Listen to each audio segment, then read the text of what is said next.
Love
Allahumma salli wa sallim wa barik alaihi wa ala alihi Sayyidil anbiya'i wal mursalin wa habibi rabbil alamin wa ashabil akramin wa ahli baitihi tahirin wa azwajit tahirat ummahatil mu'minin wa tabi'ina lahum bi ihsanin ila yaumiddin amma ba'd. Rabbi yassir wa la tu'assir, Rabbi tamim bil khair. Rabbana shrah lana sudurana wa yassir lana umurana wa umural muslimin wahlul 'uqdatam min lisanina yafqahu qawlana bisanadina al-muttasili ila imamil khatimatul hufaz al-imam Jalaluddin As-Sayuti rahimahullahu ta'ala wa qaddasallahu sirrah wa adama nafa'a bi ulumihi wa barakatihi wa nafahatihi wa madatihi wa karamati fid darini amin. Kitab Jami' As-Saghir hadis 4603 diriwayatkan dari Sayyidina Umar ibn Khattab radhiyallahu an. Status hadis dhaif menurut penelitian Imam Jalaluddin As-Sayuti. Nabi sallallahu alaihi wasallam bersabda, "Sa'altu Rabbi," aku memohon kepada Tuhanku. Sa'altu, aku meminta. Sa'altu, aku memohon. Rabbi, kepada Tuhanku. Fima, tentang perkara-perkara. Takhtalifu, yang berbeda pendapat. Fihi, dalam perkara tersebut. Ashabi, oleh sahabat-sahabatku. Min ba'di, dari setelahku. Artinya setelah Nabi meninggal dunia. Permohonan daripada Rasul sallallahu alaihi wasallam supaya sahabat itu tidak ada yang beda pendapat. Itu keinginan Nabi sallallahu alaihi wasallam. Dan kekhawatiran dari Nabi SAW kalau sampai perbedaan pendapat tersebut itu sampai menurunkan derajat sahabat, sampai mengelincirkan sahabat dari kebenaran. Apa jawaban Allah? Fa'auha ilayya, maka Allah mewahyukan kepadaku, wahai Muhammad, inna ashabaka indi, sesungguhnya sahabat-sahabatmu di sisiku. Sesungguhnya sahabat-sahabatmu di sisiku. Bimanzilatin nujum, ibarat atau sama kedudukannya dengan bintang-bintang yang ada di langit. Bimanzilatin nujumi fis sama, seperti kedudukan bintang-bintang di langit. Ba'duha adwa'u min ba'din, sebahagiannya lebih besar cahayanya, sebahagiannya lebih bersinar dari sebahagian yang lain. Faman akhadha bisyai'in, maka siapa saja yang berpegang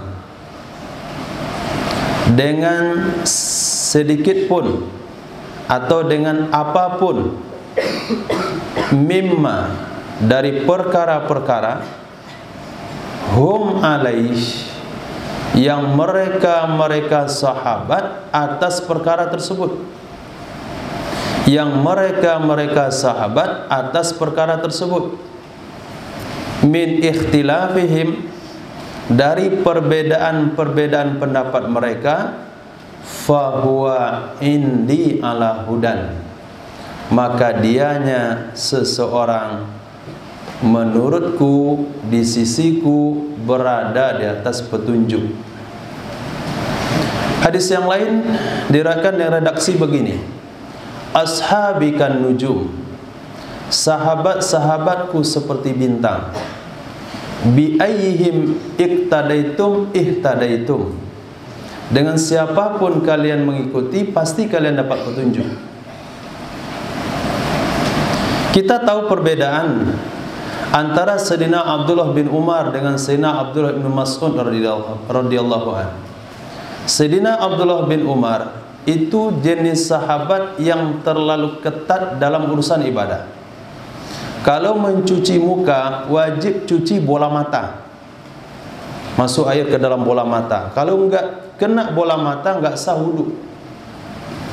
Ini pendapat Sayyidina Abdullah bin Umar. Maka di akhir usia beliau buta, rabun.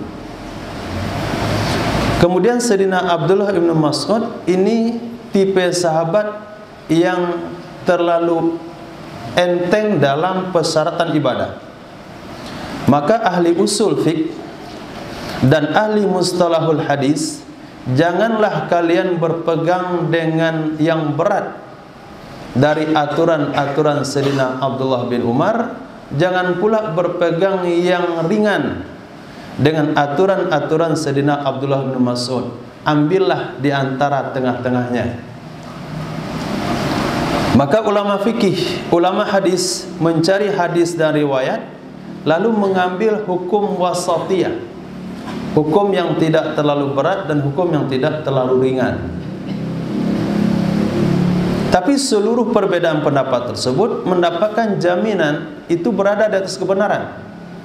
Tapi perlu digarisbawahi, ada yang lebih bersinar dari yang lain. Artinya kita mesti memilih mana pendapat jumhur sahabat, mana pendapat yang kebanyakan di atasnya sahabat Nabi SAW. Dan kita tidak punya kemampuan untuk itu, maka kita ikut dengan imam mazhab yang telah mempelajari itu semua. Itu poin pertama. Poin kedua, kalaulah Nabi SAW mengatakan perbedaan pendapat sahabat-sahabatku itu semuanya benar, siapa saja yang berpegang dengan perbedaan pendapat tersebut pasti berada di atas jalan hidayah menurut Allah Subhanahu wa taala. Bagaimana kira-kira dengan perkara yang disepakati oleh sahabat? Apa misalnya? Apa misalnya? Salat tarawih 20 rakaat. Itu enggak ada ikhtilaf sahabat di situ. Memang di zaman Sayyidina Abu Bakar tidak dilaksanakan, tapi ketika dilaksanakan di zaman Sayyidina Umar ibn Khattab dengan melantik seorang imam Sayyidina Ubay bin Ka'ab radhiyallahu an, dan hidup di zaman tersebut ribuan sahabat, dan mereka mengetahui perbuatan Sayyidina Umar bin Khattab atas perintah tersebut, tidak satu pun dari sahabat yang membantah perintah itu. Tidak ada satu pun dari sahabat yang mengkritik Sayyidina Umar bin Khattab radhiyallahu anhu. Maka menurut ulama usul fiqh, perkara tersebut dianggap ijma' sahabat. Ijma' sahabat, sepakat sahabat untuk melakukannya. Kalaupun bukan untuk melakukannya, tapi sepakat sahabat membenarkan solat tarawih secara berjamaah diimami oleh satu imam 20 rakaat di malam bulan Ramadan. Yang ikhtilaf saja, kalau kita ikuti pasti kita beratas jalan hidayah, apalagi di atas perkara yang disepakati oleh sahabat. Lalu masih terdengarkah ucapan itu kan sunnahnya Umar? Masih terdengar ucapan seperti itu? Masih. Itu kan sunnahnya Umar. Kayak merendahkan. Lalu ketika Utsman bin Affan, Sayyidina Utsman bin Affan radhiyallahu ta'ala anhu telah melihat ramainya manusia perlu dikumandangkan azan 2 kali pada hari Jumat. Kemudian pada saat perkara itu diputuskan, sahabat yang hidup di zaman Sayyidina Utsman bin Affan sepakat atas hal itu. Berarti ijma' sahabat. Lalu bagaimana kita menyikapinya? Kita menyikapi kalau perlu azan 2 kali kita lakukan, kalau enggak perlu enggak usah kita lakukan. Kalau zaman Sayyidina Utsman bin Affan perlu dilakukan karena lambatnya masyarakat datang ke masjid, di zaman sekarang sangat-sangat perlu. Lain halnya kalau masjid jam 12 itu sudah full. dah penuh, dah ramai, itu nggak perlu lagi azan 2 kali. Tapi kalau jam 12 masih ada 10-15 orang, itu perlu azan 2 kali. Tapi azan 2 kalinya bukan dekat-dekat waktu sholat, nggak ada gunanya. Setengah jam sebelum masuk waktu, gunanya memanggil, mengingatkan kepada yang masih sibuk dengan aktivitasnya untuk bersiap-siap menghadiri sholat Jumat. Khair. Jadi selagi ada sahabatnya, selagi ada kaul sahabat di situ, maka di sana dapat jaminan dari Allah Subhanahu wa taala, bi ayyihim iqtadaitum ihtadaitum. Dengan siapa saja kalian mengikut, pasti kalian terpetunjuk. Apalagi kalau kita mengikuti perkara-perkara ijma di zaman sahabat radhiyallahu taala anhum anil jami'. Hadis kedua terdapat dalam Syarah Kabir Imam Tabrani, kemudian Imam Hakim, diriwayatkan dari sahabat Nabi Sayyidina Abdullah bin Abi Aufa. Status hadis sahih. Nabi sallallahu alaihi wasallam bersabda, "Sa'altu Rabbi." Aku meminta kepada Tuhanku. Aku memohon kepada Tuhanku alla atazawwaja, bahwa tidak aku menikahi, bahwa tidaklah aku menikahi ila ahadin, kepada siapapun, min ummati, dari umatku, wala yatazawwaju ilayya, dan tidak menikahi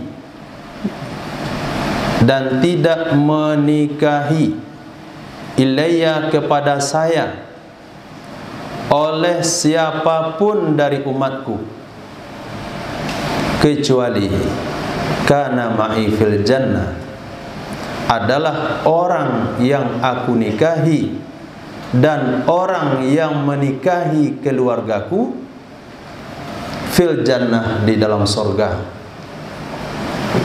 Permohonan dari Rasulullah, atazawwaju ila, aku menikahi seseorang, berarti istri-istri Nabi. Kemudian potongan hadis yang kedua, menikahi kepadaku oleh seseorang. Menikahi kepadaku oleh seseorang, maknanya adalah minantu Nabi.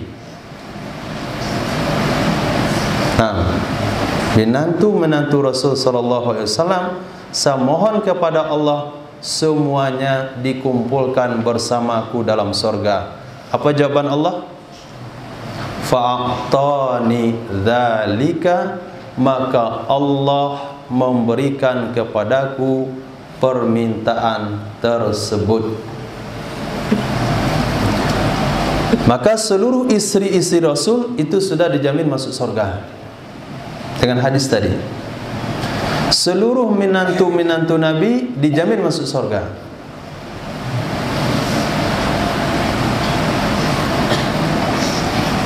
Galang, siapa menantu Rasulullah? Sayyidina Ali bin Abi Thalib. Siapa lagi?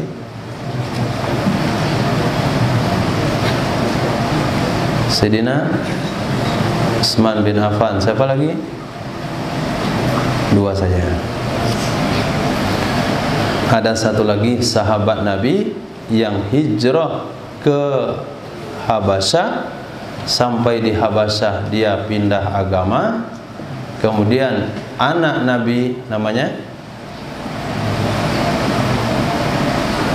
Sayyidatina Zainab ditarik oleh Nabi karena tahu suaminya murtad sampai ke Madinah. Kemudian suaminya kembali masuk Islam dan Nabi menggabungkan Sayyidatina Zainab dengan suaminya dengan akad nikah yang lama. Menurut ulama itu khususiat untuk Rasul sallallahu alaihi wasallam, tidak boleh diikuti oleh umat karena masa kembalinya ke Islam sudah lebih dari masa iddah. Nah, sudah lebih dari masa iddah. Kalau bagi umat enggak begitu aturannya. Ketika seorang suami murtad, maka putuslah hubungan antara suami dan istri kalau istrinya enggak murtad. Kemudian apabila suaminya kembali ke dalam Islam sebelum masa iddah habis, maka suaminya bisa bergabung kembali dengan istrinya dengan akad nikah sebelumnya. Tapi apabila suaminya kembali ke dalam Islam setelah masa iddah habis, maka wajib kembali dengan akad nikah yang baru. Tidak bagi istri Sayyidatina Zainab radhiyallahu anha.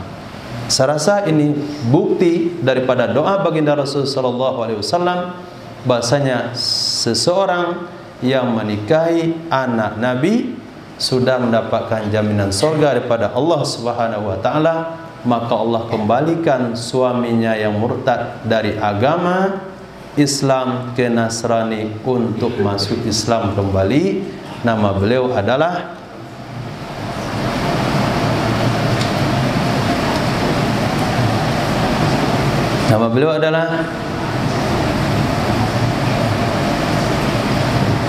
siapa?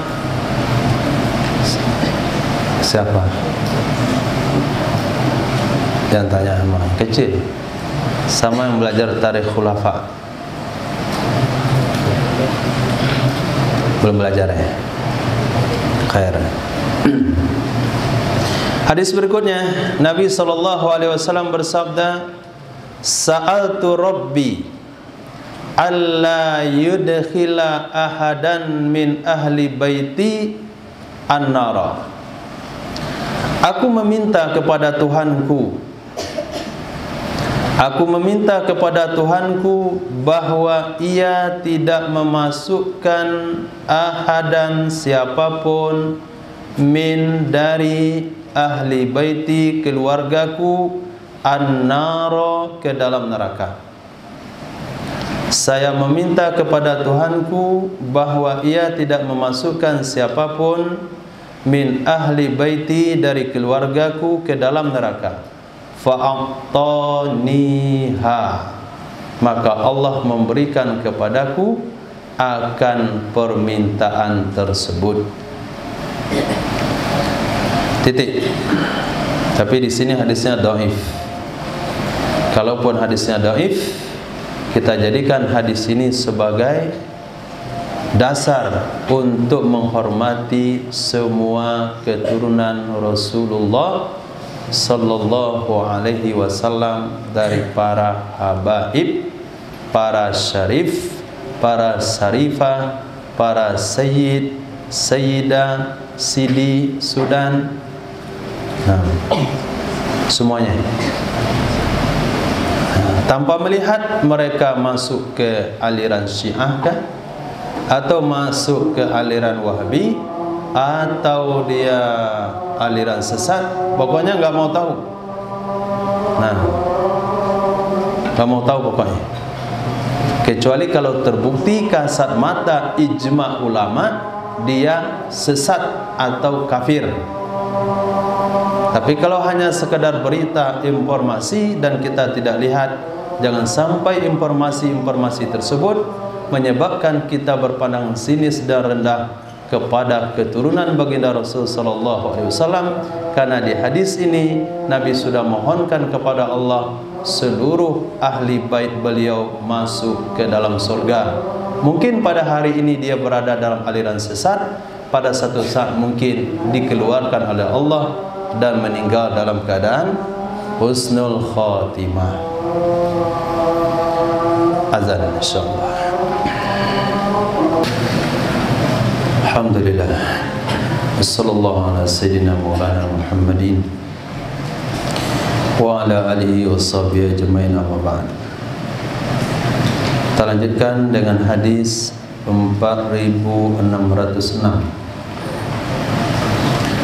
Diriwayatkan dari Sayyidina Anas bin Malik radhiyallahu an, hadis sahih. Rasulullah sallallahu alaihi wasallam bersabda, "Sa'altu Rabbi, aku memohon kepada Tuhanku, fa'atani, lalu beliau memberikan kepadaku auladal musyrikin, anak-anak orang-orang musyrik,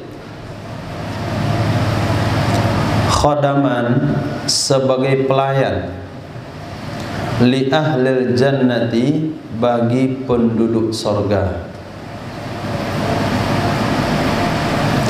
Anak-anak orang musyrik yang dimaksudkan dalam hadis ini adalah yang meninggal sebelum usia balik. Bisa dipastikan orang-orang musyrik, dari orang-orang kafir, penyembah berhala dan sebagainya, ada di antara mereka yang punya anak meninggal dalam usia anak-anak. Nah, kalau dimasukkan mereka ke dalam neraka, mereka tidak pernah buat dosa. Kalau dimasukkan mereka ke dalam sorga sebagai pemilik sorga, mereka adalah keturunan orang musyrik. Di mana letak mereka? Menurut satu hadis, mereka diletakkan di Al-A'raf, sebuah tempat yang ada antara sorga dan neraka. Tapi dari hadis ini, dalam hadis sahih ditegaskan bahasanya permintaan Nabi SAW adalah anak-anak yang meninggal itu masuk surga, tapi bukan sebagai pemilik, hanya sebagai pelayan surga. Wadzalika, dan demikian. Kenapa jadi pelayan tidak menjadi pemilik? Kenapa masuk surga tidak masuk neraka? Annahum, sesungguhnya mereka anak-anak musyrik yang meninggal, lam yudriku, tidaklah mereka melakukan, lam yudriku, tidaklah mereka melakukan, ma adraka aba'uhum, apa saja yang dilakukan oleh bapak-bapak mereka, minasyirki, daripada kesyirikan. Wali'annahum, alasan kedua, karena sesungguhnya mereka fil mitsaqil awal, berada pada janji pertama, yaitu janji di alam ruh. Alastu birabbikum, qalu bala syahidna. Karena mereka berada dalam janji tersebut dan mereka belum terlibat dosa dan meninggal sebelum usia balik, maka Allah tempatkan dia di surga, tetapi bukan sebagai pemilik. Hadis sahih. Hadis berikutnya, Nabi SAW bersabda, "Sa'altu Rabbi." Apa artinya sa'altu Rabbi, Habib? Aku meminta kepada Rabbku, alla uzawwija, bahwa tidak aku menikahkan. Kalau enggak pakai ta, zawwaja yuzawwiju, itu maknanya aku menikahkan. Aku meminta kepadaku bahwa tidak aku menikahkan kecuali dari ahli surga. Artinya aku tidak menikahkan keturunanku, aku tidak menikahkan putri-putriku kecuali kepada orang-orang yang sudah dijamin masuk surga. Semakna dengan hadis tadi, seluruh orang yang menikahi keluarga Nabi masuk surga. Wala atazawwaju, maaf, wala atazawwaja, dan tidak aku menikahi. Ada tanya, itu maknanya menikahi. Kalau enggak ada ta, menikahkan. Dan tidak aku menikahi kecuali dari ahli surga. Jadi seluruh istri-istri Nabi semuanya dijamin surga. Hadis dhaif. Nah, ketika redaksi yang seperti ini, status hadisnya dhaif, kemudian ada hadis nomor 4604, hadisnya sahih, redaksi berbeda, maknanya sama, maka hadis yang nomor 4607 menjadi hasan li ghairi. Walaupun statusnya dhaif, tapi karena maknanya semakna dengan hadis sahih, jadilah dia menjadi hasan li ghairi. Itu sebabnya tidak boleh membaca satu hadis, menemukan statusnya dhaif, lalu disimpulkan dhaif. Kenapa? Bisa saja hadis itu dhaif, lu banyak hafal hadis. Karena kita nggak banyak hafal hadis dan nggak banyak baca hadis, ikut saja kesimpulan hukum yang telah disimpulkan oleh ulama, walaupun seolah-olah bertentangan dengan hadisnya, hadis yang kita jumpai, atau hadisnya kita jumpai dhaif, tapi kita belum jumpa redaksi yang sahihnya. Nah, lihat, perhatikan baik-baik, antum belajar hari ini, dan sampai menyimpulkan ini hadisnya dhaif, nggak boleh diamalkan. Lihat nomor 4607, lihat nomor 4604. Redaksi berbeda, makna sama. Redaksi pertama hadisnya sahih, redaksi kedua hadisnya dhaif. Kalau kita baca yang satu yang akhir, kesimpulan kita sinis. Tapi dengan kita sudah tahu hadis sahih sebelumnya, maka hadis dhaif itu ikut menjadi hasan li ghairi. Khair, bisa dipahami? Itu penyebab kekacauan pada hari ini. Baca hadis satu, tahu statusnya dhaif, langsung disampaikan tanpa mencari redaksi yang lain yang masih banyak. Titik. Hadis berikutnya, hadis sahih, riwayat daripada Sayyidina Abi Hurairah radhiyallahu anhu. Sa'altullaha syafa'ata li ummati. Aku memohon kepada Allah, aku meminta kepada Allah untuk memberi syafaat bagi umatku, untuk memberi syafaat bagi umatku.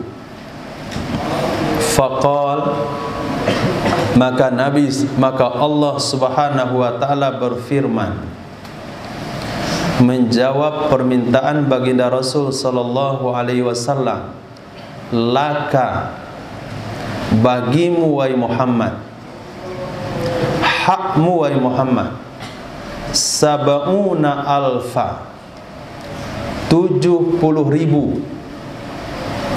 sab'una alfa, 70.000, yadkhulunal jannata, mereka akan masuk surga, bighairi hisabin wala adzabin, dengan tanpa hisab dan tanpa azab. Tanpa hisab dan tanpa azab.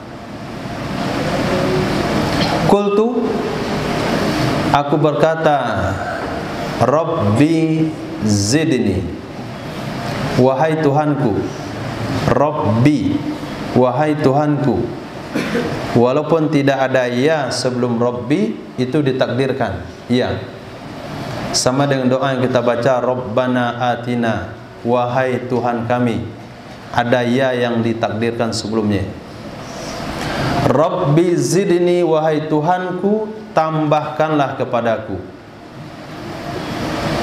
Fahasa, maka mengaut oleh Allah. Mengaut, tahu ngaut? Mengaut tahu? Bahasa Padang apa? Ngaut. Ngaut. Maka mengaut ya Allah li, bagi saya, biyadaih, dengan kedua tangannya, marratain, 2 kali. Ini hanya permisalan. Tidak ada satupun yang bisa dicontohkan, ditandingkan dengan Allah.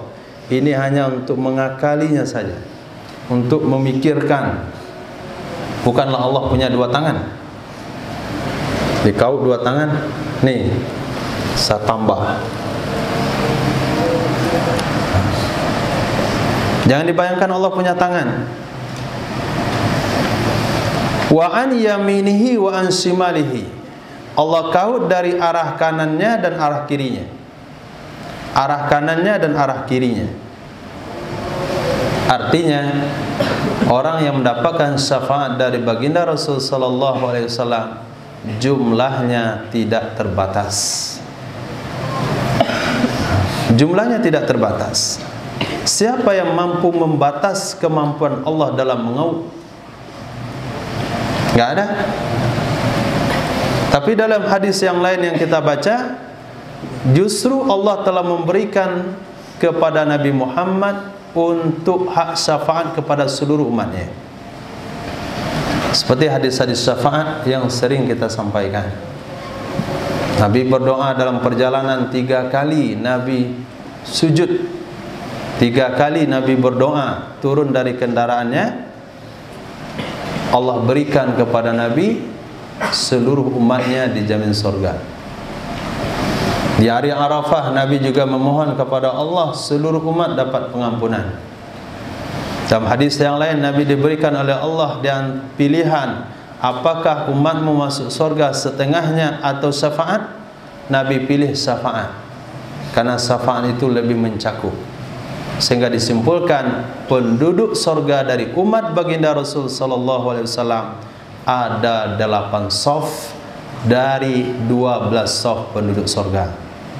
4 shaf untuk umat yang lain, 8 barisan untuk umat baginda Rasul sallallahu alaihi wasallam, 2/3 surga untuk umat Nabi Muhammad. 2/3 surga. Semoga Allah golongkan kita di dalam kelompok tersebut. Hadis berikutnya diriwayatkan dari Sayyidina Abdullah bin Abbas radhiyallahu taala anhuma, hadis sahih. Sa'altu Jibril, aku bertanya kepada malaikat Jibril.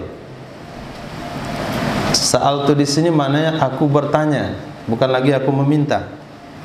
Aku bertanya kepada malaikat Jibril, ayyul ajalaini, manakah dari 2 masa,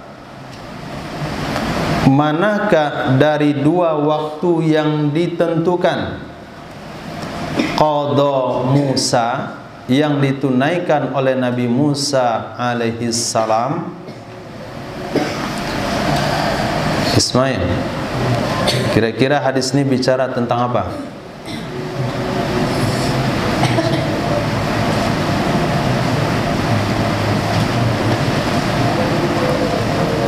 Tentang Ibnu, tentang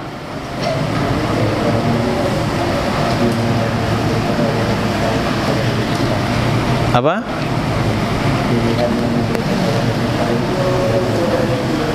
Pilihan apa yang diberikan?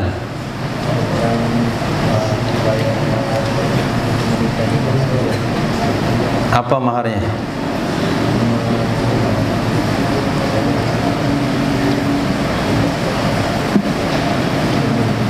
Mengembalakan kambing 10 tahun atau 8 tahun.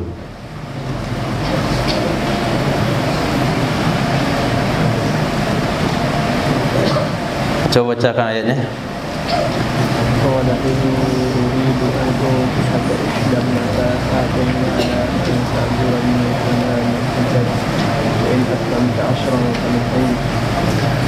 Inni uridu an unkihata ihda ibnatayya.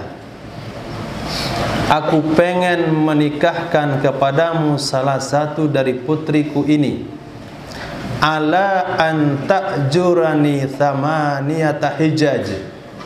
Dengan catatan maharnya kamu disewa mengembalakan kambing selama 8 tahun. Fa in atmamta asra fa min indi. Kalau kamu pengen menggenapkan 10 tahun, itu urusan kamu. Tapi dari ayat itu tidak jelas mana yang dilakukan oleh Nabi Musa. Maka bertanyalah Nabi kepada malaikat Jibril, Nabi Musa memenuhi janji yang mana? Apakah gembala kambing 8 tahun atau 10 tahun?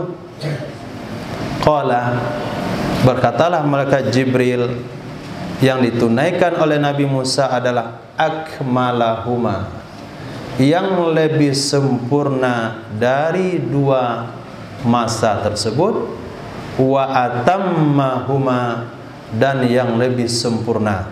Akmala dengan atamma maknanya sama. Jadi Nabi Musa dengan senang hati menerima penawaran tambahan dari Nabi Syuaib. Kalau kamu mau mencukupkannya 10 tahun, pamin indik, itu bergantung kepada keikhlasanmu. Hadis sahih. Hadis berikutnya, Nabi SAW bertanya kepada malaikat Jibril, Sa'altu Jibrila, aku bertanya kepada malaikat Jibril alaihissalam, hal taro rabbak, apakah engkau pernah melihat kepada Tuhanmu? Apakah engkau pernah melihat Allah? Wajar Nabi bertanya kepada malaikat Jibril, karena malaikat Jibril adalah malaikat perantara wahyu antara Allah kepada seluruh anbiya, kepada seluruh para rasul. Sekian lama, ratusan ribuan tahun berkhidmat, menyandang sebagai sayyidul malaika, bertugas membawa wahyu dari Allah kepada para anbiya. Pertanyaan itu wajar untuk ditanyakan. Pernah kamu lihat Allah? Apa jawaban malaikat Jibril? Inna baini, sesungguhnya antara saya wa bainahu, dan di antara Allah, sab'ina hijaba, ada 70 hijab, 70 tirai, min nur, dari cahaya, 70 hijab dari cahaya. Lau ra'aitu adnaha, jikalau aku lihat yang paling luarnya saja, yang paling rendahnya saja, kalau aku lihat cahaya yang paling rendah dari 70 itu, lah taraktu, sungguh aku akan terbakar. Hari ini kita paham bagaimana cahaya bisa menjadi hijab. Cahaya menutupi, padahal kita melihat dengan bantuan cahaya. Untuk memahami hal itu, antum lihat bola lampu. Jangan yang hidup, tidak sakit mata. Yang enggak hidup. Nah, dilihat dalam bola lampu itu, kalau bola lampu pijar itu kan ada kawat di dalam. Kalau sekarang itu ada titik-titik yang mengeluarkan cahaya, nggak tahu apa namanya. Ketika cahayanya tidak dinyalakan, kita bisa lihat. Tapi sekarang ketika cahayanya sudah dinyalakan, nampak titiknya? Nampak nggak? Nggak nampak. Apa yang menghijabkan? Tak terang. Apa yang menghijab? Cahaya itu sendiri yang menghijab. Maka Allah itu adalah nur, nur ala nur, cahaya atas cahaya. Mathalu nurihi kamiskah. Perumpamaan cahaya Allah itu seperti lampu. Miskah, di dalamnya ada kaca, kacanya lagi, yang kacanya saja sudah bercahaya, yaitu kacanya belum bercahaya. Itu baru sumber cahayanya ada cahaya. Sumber cahayanya bercahaya, kaca pembalutnya juga bercahaya. Bagaimana mau melihatnya?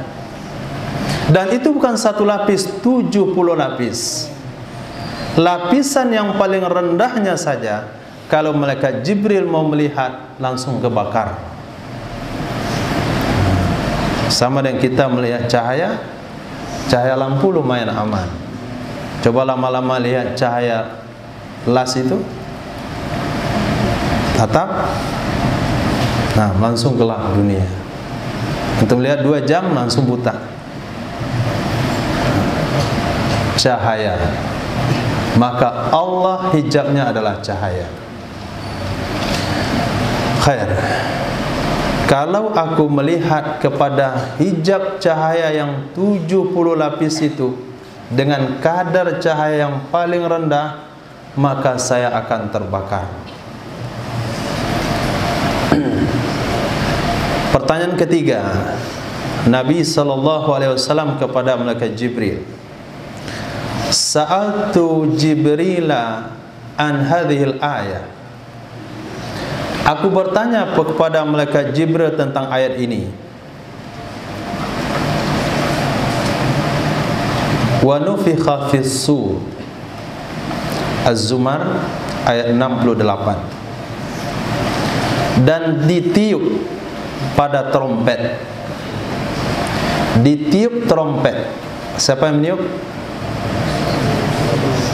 Malaikat Israfil.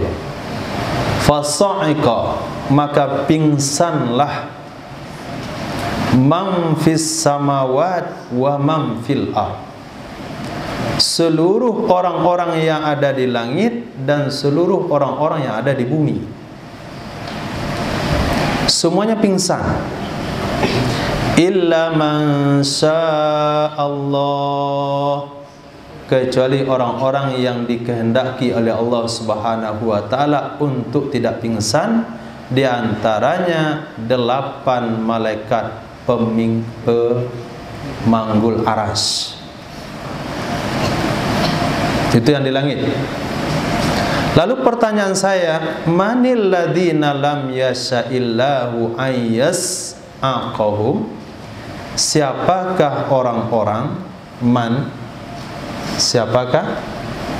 Alladzina, orang-orang, lam yang tidak, yasha'illahu menginginkan oleh Allah, ayyas'aqahum bahwa Allah membuat mereka pingsan. Siapa orang-orang yang Allah tidak ingin membuat dia pingsan? Qala, berkata malaikat Jibril, humus syuhada, mereka adalah orang-orang yang mati syahid. Mereka adalah orang-orang yang mati syahid. Bukankah orang-orang mati syahid itu sudah mati? Itu apalagi dia pingsan? Ini menegaskan bahasanya orang yang mati syahid itu tidaklah mati. Wahum ahya'u inda rabbihim, mereka tetap hidup bersama Tuhan mereka. Ketika kiamat terjadi, sangkakala ditiup, semuanya akan pingsan. Seluruh penduduk bumi akan pingsan. Orang-orang mati syahid yang dikatakan hidup dalam Al-Quran itu tidak terpengaruh dengan tiupan sangkakala tersebut. Mutaqalliduna asyafahum, maaf, sunayyatullahi ta'ala, mereka adalah orang-orang pengecualian Allah. Sunayyatu, orang-orang yang dikecualikan oleh Allah Subhanahu wa ta'ala. Mutaqalliduna asyafahum, mereka menggantungkan pedang-pedang mereka di sekeliling aras. Mereka menggantungkan, mutaqallidun, menggantungkan, asyafahum, pedang-pedang mereka, haula arsy, di sekeliling aras. Santai aja mereka lihat orang-orang pingsan. Mereka masih terbang dari dahan ke dahan dalam kendaraan burung hijau. lalu pedangnya digantungkan di aras. Ini kemuliaan yang Allah berikan kepada orang-orang yang mati syahid. Syahid yang dimaksudkan di sini adalah syahid dunia akhirat. Bukan syahid akhirat saja. Kalau syahid akhirat sangat banyak. Di antaranya yang meninggal sedang belajar, yang meninggal karena sakit perut, yang meninggal karena melahirkan, meninggal karena tertimbun gempa bumi, meninggal karena longsor, meninggal karena tsunami, meninggal karena apa lagi? Ada beberapa hal yang disebutkan dalam hadis. Semuanya itu adalah syahid-syahid akhirat dan mereka tidak masuk kategori ini. Hadis berikutnya, Nabi SAW bersabda, sabul mauta, orang-orang yang mencela orang yang sudah mati. Sabbu, orang yang mencela. Al-mauta, orang-orang yang sudah meninggal dunia. Kal musrif alal halaka, seperti orang yang menjerumuskan dirinya kepada kehancuran. Musrif, menjerumuskan dirinya atas kehancuran. Al-mauta yang dimaksudkan di sini adalah mauta minal mu'minin, orang-orang meninggal dari kalangan orang-orang beriman, bukan orang-orang meninggal dari kalangan yang sudah pasti kafir. Hal itu ulama mensunnahkan untuk dicela. Fir'aun laknatullah, Haman laknatullah, Abu Lahab laknatullah. Ketika menyebut nama-nama mereka, dianjurkan mengucapkan laknatullah. Tapi orang-orang beriman yang sudah meninggal dunia, walaupun pendosa, walaupun dia pernah berbuat kesalahan yang besar dalam kehidupan kita, kalau sudah meninggal dunia jangan lagi dicela. Kalau masih kita cela padahal dia sudah meninggal dunia, maka sama kita menjerumuskan diri kita sendiri kepada kebinasaan. Hadis berikutnya, Nabi SAW bersabda, sabul mu'min, mencela orang beriman. Ini hadisnya lebih umum, baik yang hidup maupun yang meninggal. Mencela orang yang beriman sama dengan musrif alal halaka, orang yang menjerumuskan dirinya kepada kebinasaan.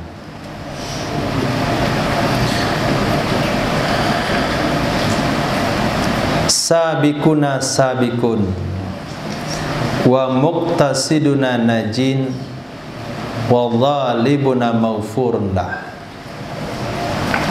Orang yang mendahului kita, orang yang mendahului kami, itu sudah terdahulu.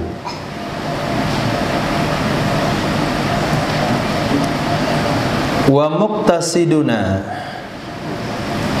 dan orang yang menuju kami. Muqtasiduna, orang yang menuju kami, artinya orang yang berusaha mengikuti jalan kami. Najin, dia selamat. Najin asal katanya najiyun, karena berat doma di atas ya, dibuang doma. Domah dibuang, dikembalikan tanwin kepada nun, jadilah dia najin. Bertemu dua huruf sakit, ya dan nun, maka dibuanglah huruf ya, karena dia huruf illah, jadilah dia najin. Karena nun sudah bisa disempurnakan dengan tanwin, dirubah nun menjadi tanwin, najin. Nah, itu contoh ilmu saraf. Wa zalimuna, dan orang yang menzalimi kami diampunkan baginya. Orang yang menzalimi kami diampunkan baginya. Ini sebuah ungkapan dan doa dari baginda Rasul sallallahu alaihi wasallam. Harapan daripada Nabi sallallahu alaihi wasallam orang yang menzalimi kami, artinya umat baginda Nabi sallallahu alaihi wasallam, dia diharapkan mendapatkan pengampunan. Ini menurut Imam Abdul Rauf Al-Manawi, Nabi mengungkapkan hal tersebut berdasarkan pada firman Allah At-Taubah ayat 102, asallahu ayyatuba alaihim, semoga Allah memberi taubat kepada mereka orang-orang yang menzalimi kami. Imma yu'adzibuhum wa imma yatubu alaihim, adakala Allah mengazab mereka dan adakala Allah memberi taubat kepada mereka. Titik. Sadatus Sudan, orang-orang terdepan, pemimpin-pemimpin akhirat dari orang-orang Sudan, arba'atun, ada 4 orang yang terkemuka dari bangsa Sudan di akhirat, ada 4 orang. Pertama, Luqmanul Hakim Al-Habasyi, sosok yang diceritakan dalam Al-Quran, orang yang sangat bijaksana. Ketika ditanya Sayyidina Luqmanul Hakim di mana beliau mendapatkan kata-kata yang bijaksana tersebut, beliau mengatakan bilisanin saduq, dengan lidah yang selalu bicara kebenaran. Lidah yang selalu bicara kebenaran Allah anugerahkan kepadanya untuk melontarkan kata-kata hikmah. Nabi SAW bersabda, hikmatu dalatul mu'min, kata-kata bijak itu adalah barang hilangnya orang beriman. Fa inama wajadtumuhu fakhudhuh, di mana saja kamu temukan kata-kata hikmah, maka ambillah. Bisa saja kata-kata bijak itu muncul dari orang-orang yang tidak menyembah Allah Subhanahu wa ta'ala. Yang kedua adalah Najasyi, Raja Najasyi, Raja Habasyah, yang memeluk agama Islam setelah menerima surat dari baginda Rasul sallallahu alaihi wasallam. Itu orang Sudan yang mendapatkan saf terdepan di akhirat. Yang ketiga adalah Sayyidina Bilal bin Rabah Al-Habasyi, muazin baginda Rasul sallallahu alaihi wasallam. Yang ketiga adalah Sayyidina Mahjah. Sayyidina Mahjah, beliau adalah budak sahaya Sayyidina Umar ibn Khattab radhiyallahu an, dan juga orang-orang Habasyah.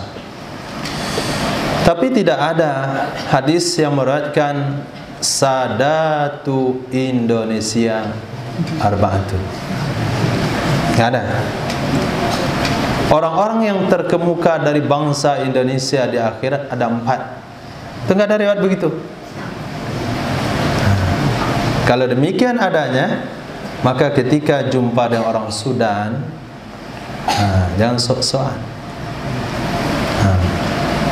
Mereka walaupun berkulit hitam, tapi sudah ada keluar di lidah Nabi. Di antara bangsa mereka ada orang yang mendapatkan posisi yang tinggi di akhirat kelak. Kalaulah berbicara tentang kesukuan, tentang warga negara, maka mereka punya pendekar 4 di akhirat. Indonesia enggak ada bahasa hadis. Belum ada dalam bahasa hadis Indonesia, apalagi Sumatera. Nah,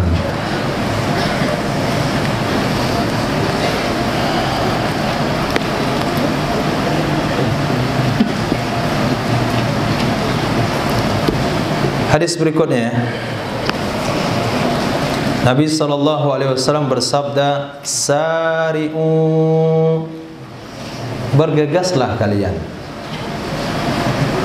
cepat-cepatlah bergegaslah di dalam belajar ilmu. Nah, artinya kalau bisa menghafal 2 lembar sehari, 2 lembar. Kalau bisa selesai Quran dalam 2 tahun, 2 tahun. Jangan diirit, hemat. Saya target 4 tahun hafiz. Setahun persiapan kubro, 5 tahun.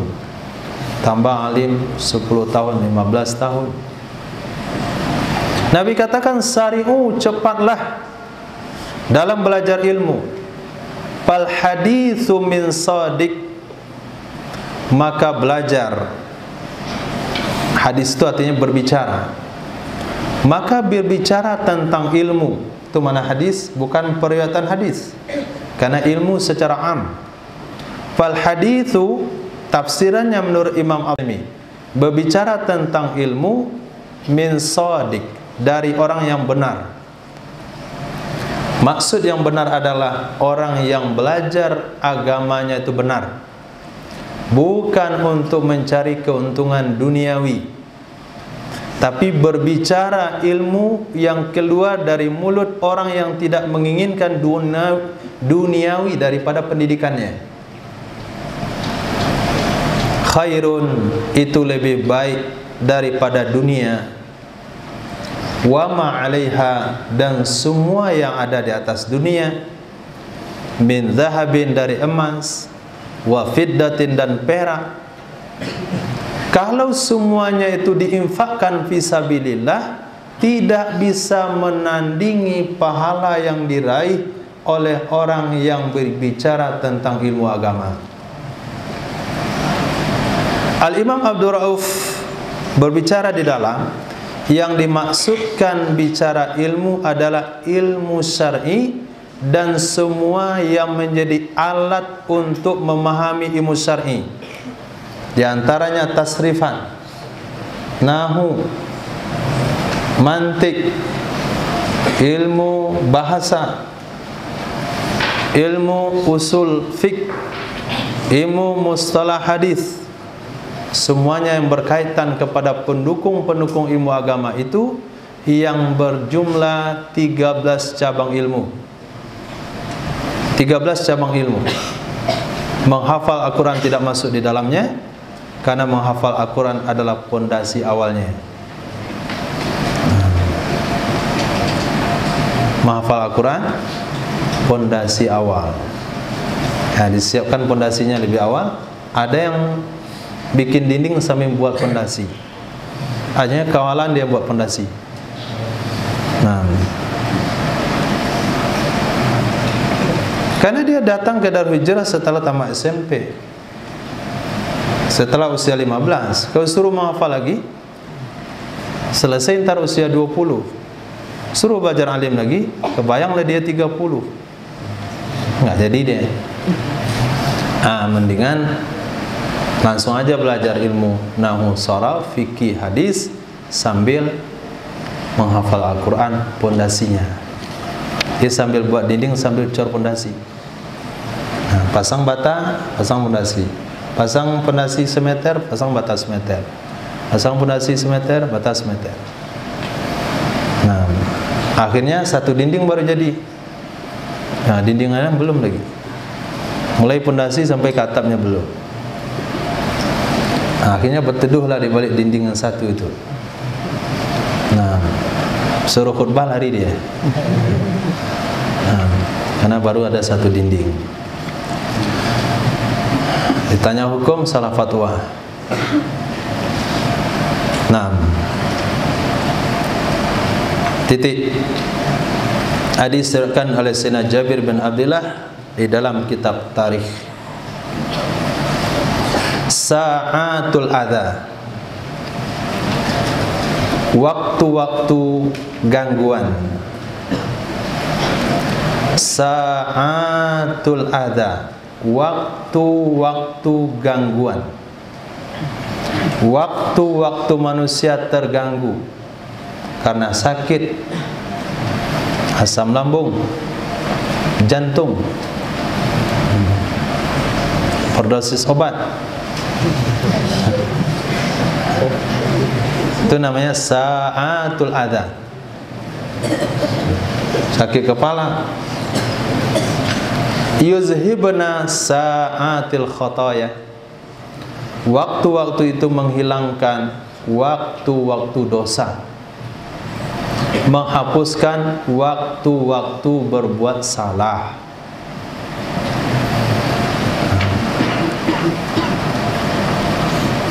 Hadis di bawah, sa'atul adza fid dunya, waktu-waktu gangguan di dunia, waktu-waktu yang kita lewati dengan ujian dan cobaan di dunia, yuzhibna sa'atil adza fil akhirah, itu menghilangkan waktu-waktu gangguan di akhirat, waktu-waktu sulit di akhirat.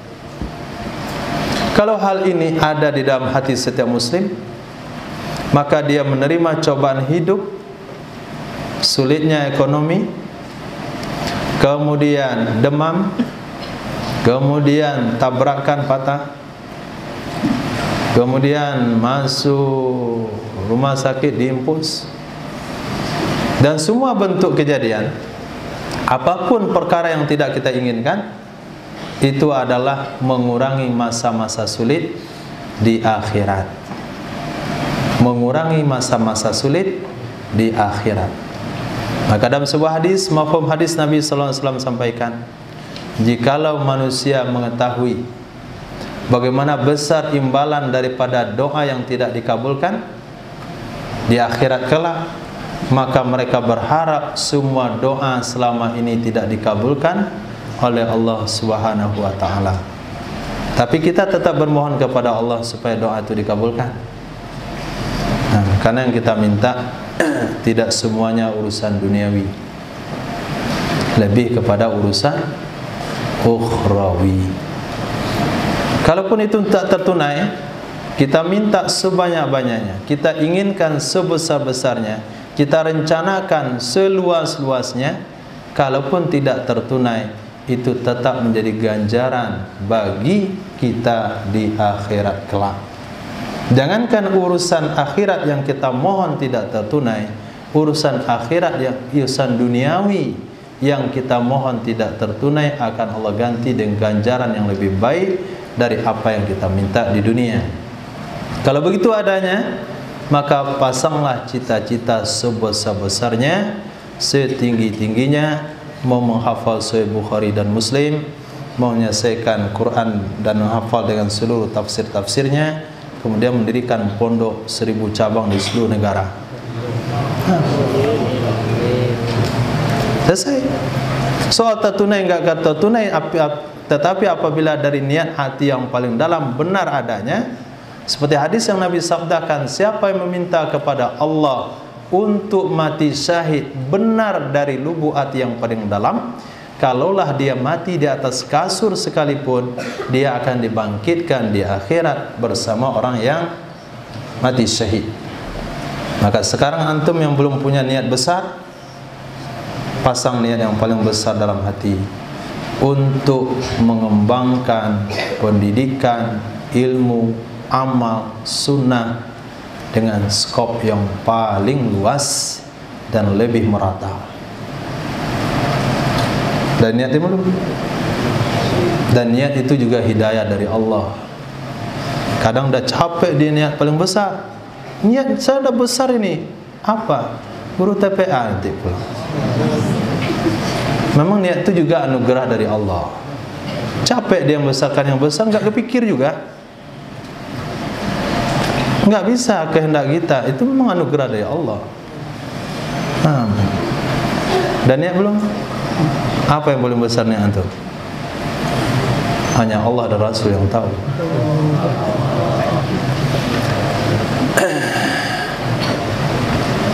Terakhir, hadis sahih, berita gembira bagi yang sedang sakit. Sa'atul amra, saat-saat yang dilewati oleh orang-orang sakit. Sa'atul amrad, saat-saat sakit, yuzhibna itu menghilangkan sa'atil khataya, saat-saat yang penuh dosa dan kesalahan. Alhamdulillah, Allah berkenan menghilangkan kesalahan dalam hidup kita dengan memberikan sakit di dunia, tidak menunda sakitnya di akhirat, karena sakit di akhirat tidak bisa ditandingi dengan sakit apapun yang kita rasakan di dunia ini. Insya Allah cukup. Mungkin ada pertanyaan dari bapak-bapak, silakan.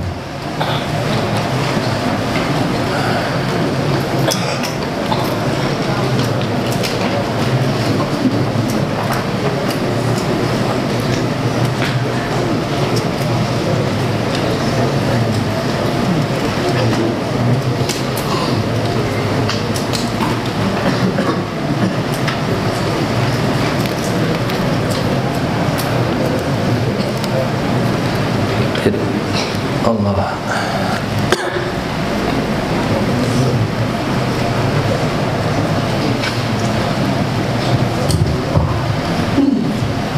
Assalamualaikum warahmatullahi wabarakatuh. Wassalamualaikum warahmatullahi wabarakatuh. Ini bertanya mengenai kedudukan wanita solehah di akhirat ini. Kalau bagi lelaki soleh, kadang-kadang gejalanya dibilang ada dapatkan bidadari dan ratu bidadari. Bagaimana dengan wanita solehah? Kemudian bagaimana dengan yang dibilang tadi? Tadi dibilang mengenai anak, ada bilang anak bayi atau anak wanita yang mati muslim, jadi kan orang muslim, anak orang muslim. Iya. Tapi dibilang juga anak-anak orang muslim, saya itu dibilang nanti anak-anak yang semuda. Bagaimana sekiranya jika orang tua yang tadi yang dijanjikan bisa dijemput tadi murtad, apakah dia juga bisa menjemput orang tua yang nanti ke dalam neraka? Jazakumullah khair. Dalam hadis yang kita baca kapan? Kemarin. Nabi SAW bersabda, sebaik-baik wanita sorga adalah wanita-wanita solehah yang ada di dunia. Wanita-wanita solehah yang ada di dunia, dialah ratunya bidadari. Di antara mereka ada yang punya suami, mereka akan tinggal dengan suaminya. Dan ada di antara mereka yang meninggal tanpa suami. Lalu bersama siapa mereka tinggal? Apakah mereka memiliki surga sendiri? Dalam sebuah hadis Nabi SAW menceritakan bahasanya wanita-wanita yang belum menikah dan laki-laki yang belum menikah di dunia lalu meninggal dunia, maka akan ada pernikahan di akhirat. Di antaranya pernikahan Sayyidina Rasul sallallahu alaihi wasallam dengan Sayyidatina Asiyah, istri secara zahir istri Fir'aun, tapi secara hakikat Allah tidak pernah mengizinkan Fir'aun untuk menggauli Sayyidah Aisyah. Setiap kali Fir'aun menggauli istrinya, Allah ganti dengan setan. Itu riwayat yang pernah diceritakan. Yang kedua adalah Sayyidatina Maryam Al-Qibtiyah, ibunda Nabi Isa alaihissalam yang juga meninggal tanpa suami. Ini akan menjadi istrinya Rasul sallallahu alaihi wasallam. Maka bagi orang-orang yang belum menikah di kalangan laki-laki dan belum menikah di kalangan perempuan, akan ada pernikahan di akhirat. Maka posisi wanita di akhirat tetap di bawah naungan laki-laki. Baik laki-laki dia di dunia, kalau sama-sama masuk surga, atau laki-laki yang dia dapatkan di akhirat kalau sekira suaminya murtad atau suaminya kekal di neraka atau dia meninggal belum punya suami. Semuanya akan bergabung dengan suami istri. Lalu bagaimana Allah dengan amal dan janjinya? Laki-laki meninggal membawa pahala dan surganya, wanita meninggal membawa surga dan pahalanya. Apakah nanti wanita akan pergi ke surga suaminya lalu terbengkalai surganya? Nabi tidak pernah bicara sampai batasan itu. Tapi dengan ayat yang kita pahami, Allah tidak pernah menzalimi hambanya. Artinya dengan kehendak dan takdir Allah yang sebetulnya secara ilmu hakikat itu pun sudah diatur oleh Allah Subhanahu wa taala. Pernikahan dalam surga siapa dengan siapa itu sudah diatur oleh Allah Subhanahu wa taala, dan surganya akan disatukan. Akhirnya bertambah luas surganya. Oh, kalau begitu saya akan menikah sebanyak-banyaknya dengan wanita surga nanti. Enggak bisa juga. Kenapa? Itu takdir dari Allah. Karena di surga ada bahasa ikhtiar. Ada bahasa ikhtiar, bahasa memilih dan bahasa keinginan.